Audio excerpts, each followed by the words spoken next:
ہماری دوستانہ ایک تعلق ہے اور ایک مخلوط حکومت ہے. مخلوط حکومت باہمی رضامندی سے چل رہا ہے. آرام سے چیف منسٹر صاحب بیٹھے ہوئے ہیں.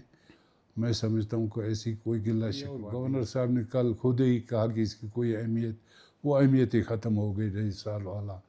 نہیں، بالکل نہیں ہے. 2.5 سال کا کوئی ایسی فارمولہ ہماری نظروں میں نہیں گزری. میرے علم میں ایسی کوئی بات نہیں ہے. کل سے سوشل میڈیا پہ یہ سن رہے ہیں. جہاں تک غصے کی بات ہے، چیف منسٹر غصہ نہیں کرتے. وہ ٹھنڈے مزاج کے ہیں. وہ مسائل کو بات چیت اور ٹھنڈے مزاج سے حل کرنے کی کوشش. دوستوں نے بتایا کہ ہماری میٹنگ چل رہی. کل ان کی میٹنگ ہوئی. یہ ڈیسائیڈ کیا کہ ہم حکومت میں شامل نہیں ہوں گے. کہ حکومت میں شامل نہیں ہوئیں گے. ایک گروپ کی کوشش تھی کہ جمعیت حکومت میں شامل ہو، اور دوسرے گروپ نے کہا کہ نہیں، ہم اس حکومت میں شامل نہیں ہوں گے، بلکہ ہمارے کچھ مسائل اور صوبے کے جو مشکلات اور مسائل ہیں اس پہ گورنمنٹ سے بات. چیف منسٹر صاحب کا اختیار ہے، اور سب سے زیادہ اختیار پارٹی قیادت کو ہے کہ وہ ری شفلنگ کریں اور محکمے تبدیل کریں. وہ قیادت اور چیف منسٹر کے درمیان میں رابطہ ہے. دونوں پارٹیاں، کیونکہ یہاں پہ مخلوط حکومت ہے بلوچستان میں.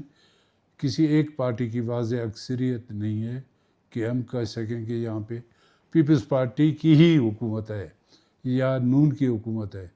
یہاں 3 پارٹیوں کی مخلوط حکومت ہے، اور تینوں پارٹیوں کی حکومت میں ہوتے ہوئے ان کے جو پالیسیاں ہوتی ہیں، جو منشور ہوتے ہیں، اس کو ترجیح بنیادوں پہ حل کرنے کی کوشش کی جاتی ہے. اور سب سے زیادہ سینئر ہوں تو یہ لحاظ رکھتے ہوئے حکومت اور چیف منسٹر جب کوئی اہم فیصلہ کرنے جائیں تو پارٹی کو اعتماد میں لیں، پارٹی قیادت کو اعتماد میں لیں.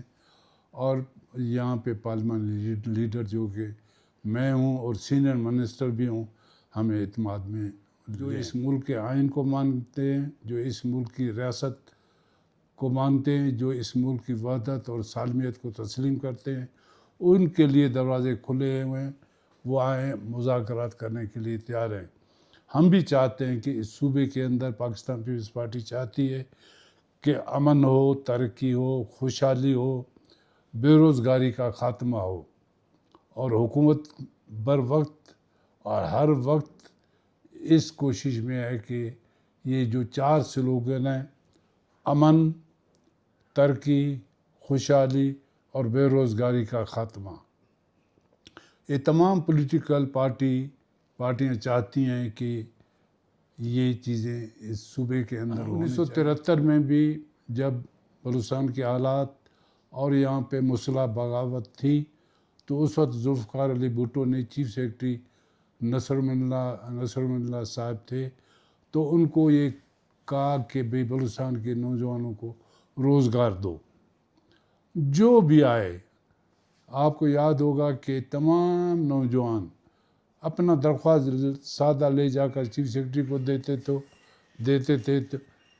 کوئی اسسٹنٹ کمشنر بھرتی ہوتا تھا، کوئی AC فوڈ بھرتی ہوتا تھا، کوئی DSP، کوئی ASI، تمام لوگوں کو روزگار دی. آج جو بلوچستان کے اندر یہ کوئی سیکرٹری بن کے بیٹھا ہوا ہے، کوئی SP ریٹائر ہوا، کوئی DIG ریٹائر ہوا، یہ شہید ذوالفقار علی بھٹو کی پالیسی تھی، مرہون منت تھی کہ بلوچستان کے لوگوں کو روزگار ملے، اور یقیناً اس وقت روزگار ملا.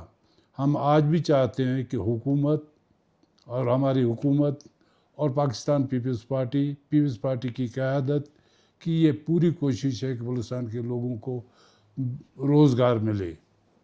روزگار دینا ریاست کی ذمہ داری بنتی ہے. اس کے لیے ایک حکومت کو ہم تجویز دیں گے چیف منسٹر صاحب کو ایک بار پھر کہ لوگوں کو، نوجوانوں کو روزگار، برسر روزگار لانے کے لیے روزگار دیں.